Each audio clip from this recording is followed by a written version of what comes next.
YouTube. Here we are. We have got the Schrade SCHF 36 here. This is a beautiful little knife, as I mentioned earlier. 4.5 inch blade, 5 inch overall with their finger choil. And it's got a 5 1/4 inch handle on it. It is like 0.23 wide here, so it's just shy of 1/4 inch. 1095 carbon steel, and I gotta tell you what, I really like this little knife. Jack, quiet.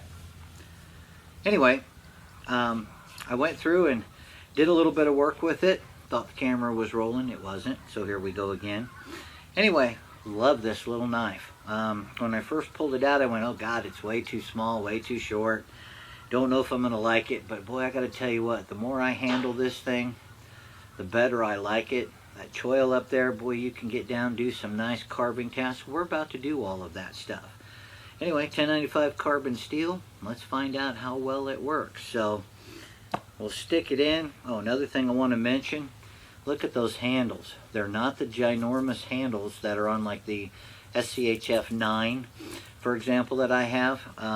It has a real wide handle. And I wear a medium glove, and a medium glove fits me good. I'm going to go ahead and put them on just because, you know, I tear up your hands. And we're just going to see how everything works. This fits me very well because I have that medium-sized hand. Just a great purchase on this. Fits great with gloves, fits great without it. Now, on this, and I mentioned it before, there's some jimping right here. I don't know if you guys are going to be able to see that. You might be able to see it now, and it's also on the bottom side of the handle. That's fairly aggressive. It's got some sharp edges. I don't know how that's going to work if you don't have a set of gloves on when you're chopping with this, and we're going to give that a test. Put on some glasses because it's safety first here. We're going to use the oak beating stick that I have. We've also got some bigger pieces of oak and Japanese maple to go through. If this isn't heavy enough, we'll get the big thumper out. If that doesn't work, we'll get Thor's hammer out. I made videos on how I made these, so if you guys want to check that out, you can. But a couple of different options for working around your campsite. So, we got about a 2-inch piece of wood here, a couple of knots in it. Again, we've got the SCHF 36. Let's see how she does. Let's go right down through the middle. Well, pretty short work of that. Of course, I use smaller sticks here in the backyard because that's what comes out of my trees.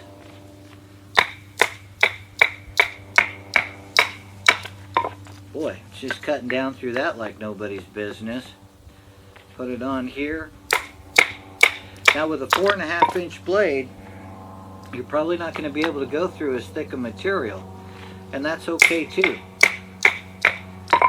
Didn't get a good purchase on that one. Part of that was me not holding it tight.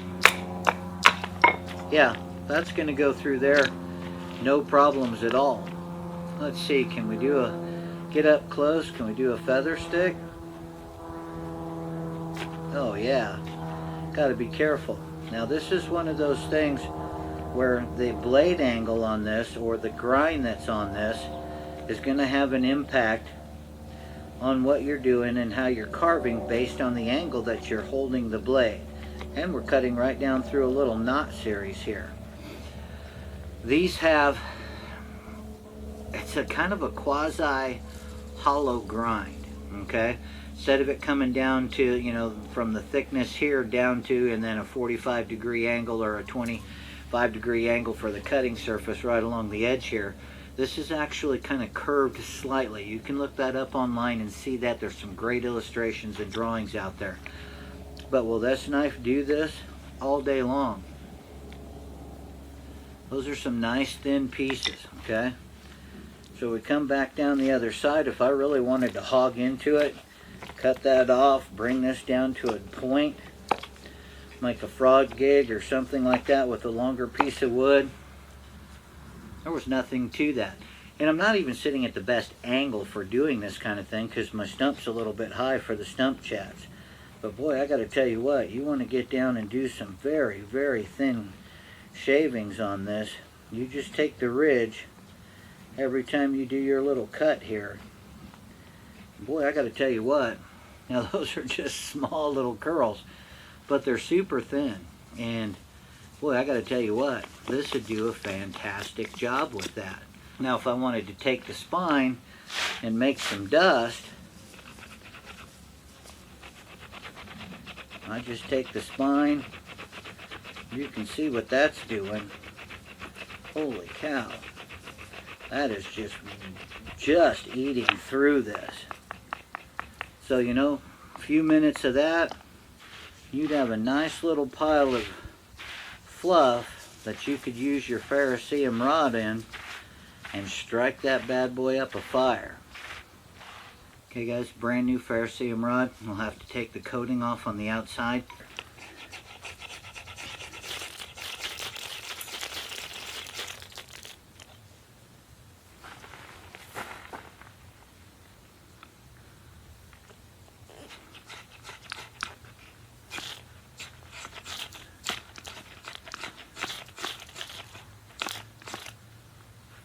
Success. Not a problem. Boy, this thing will throw good sparks all day long. Yeah. Okay, so the spine works for that. Seems to do a pretty good job. Now a good test.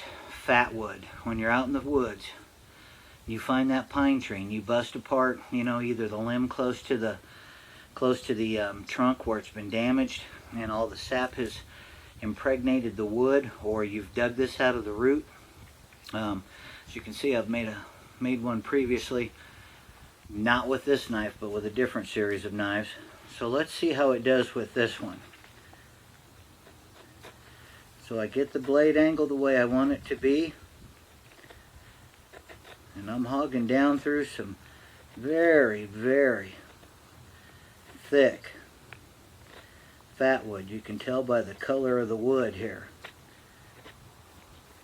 Man alive.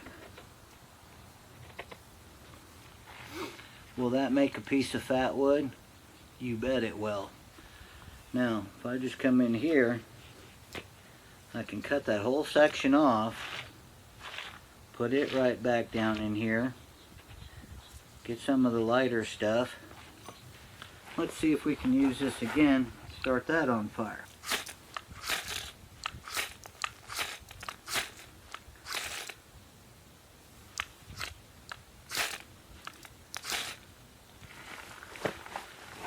Yep,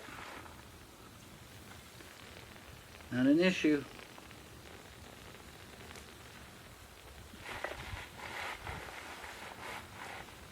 What more do you want?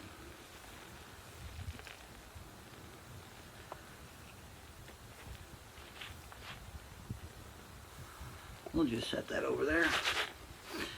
Let it burn. So we know she's going to go through smaller pieces.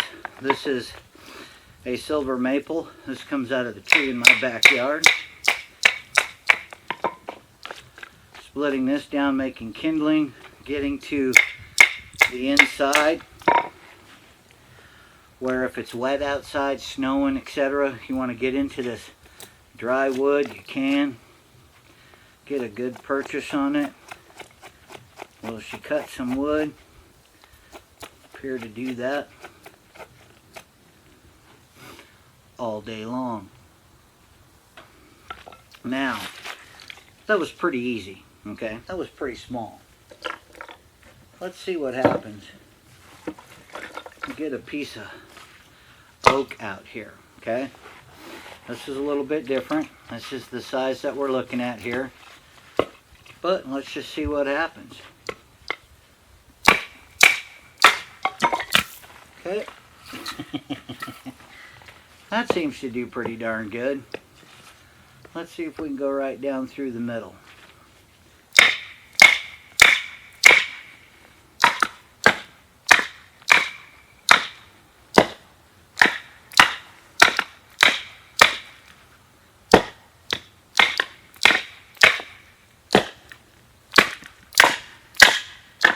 That's about as wide as you can do.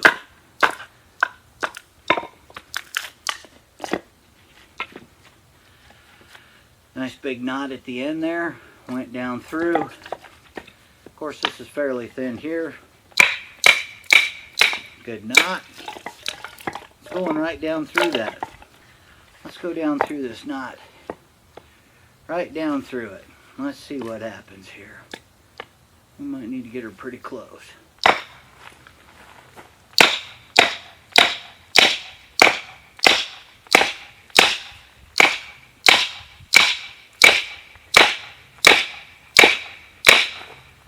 Boy, that's a torture task. Let's get the thumper out.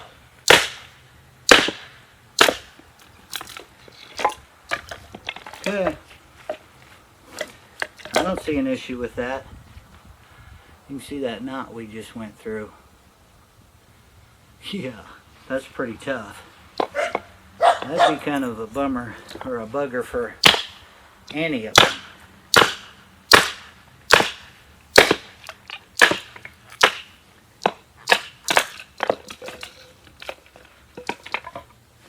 Again, I just don't see that as being an issue. And this is a 4.5 inch blade.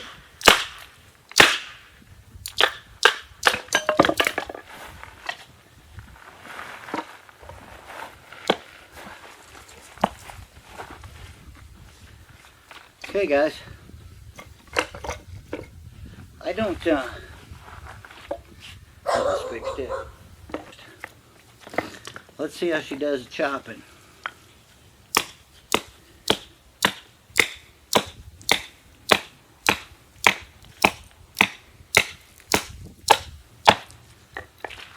It's a little light for chopping. It doesn't have a great deal of length. The overall length is about 10, just under a quarter. So you don't get a lot of leverage. But with that back here in the back, and I'm going to try the, see how this jimping feels on just a bare hand.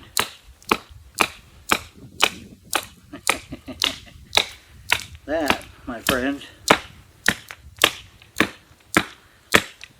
is just a darn fine little chopper.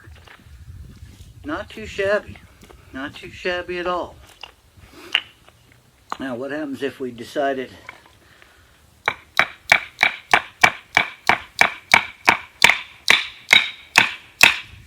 we wanted to put a notch in here?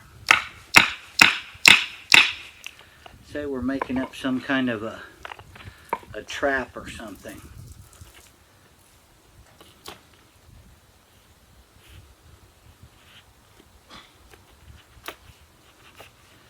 I don't see that as being an issue.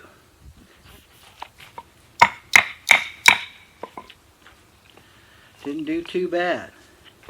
The wood doesn't want to cooperate with us today, but it's taken that notch out.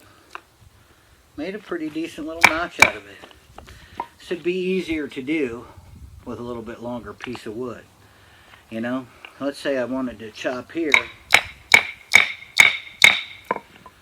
And let's say now what I want to do is make an angle cut. So I want to take a longer piece of wood and hang it over the fire. Now I need a place for the bale or the wires on my pots to hang over. Will this do it?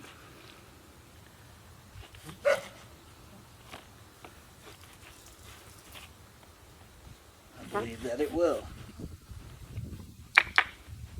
So now we've got a nice little angle cut going. Got a square cut, got a little angle. Now if this piece was a lot longer, again you wanted to set it up under a stone and up over a, you know, like a fulcrum point, you could easily put a bale mark in there and handle that. I'm impressed, gotta tell you. Like this little knife. Gotta tell you guys, overall, I'm impressed, and I can still feel that on my catching on my glove, that there is still a very nice edge on this thing. Anyway guys, this is the SCHF 36. It's done everything I've asked it to do. I haven't hurt it at all. The coating's a little marred up, but that's okay. I'm either going to strip it or it's going to wear off. Ha! Better be careful, this is my stump chat stump. Overall, guys, I gotta tell you what, this is a nice little knife. I would not be afraid to walk out the door into the wilderness with this little 4.5 inch blade, little over 10 inch overall knife, hanging on my belt. I think you could go anywhere, do anything with this. Stay with me and we'll review the 36 and the 37 as well, guys. But anyway, thanks for watching. Appreciate it. Like the video. Subscribe if you get a chance. Remember, keep your eyes open. Keep your heads up. We'll see you outside.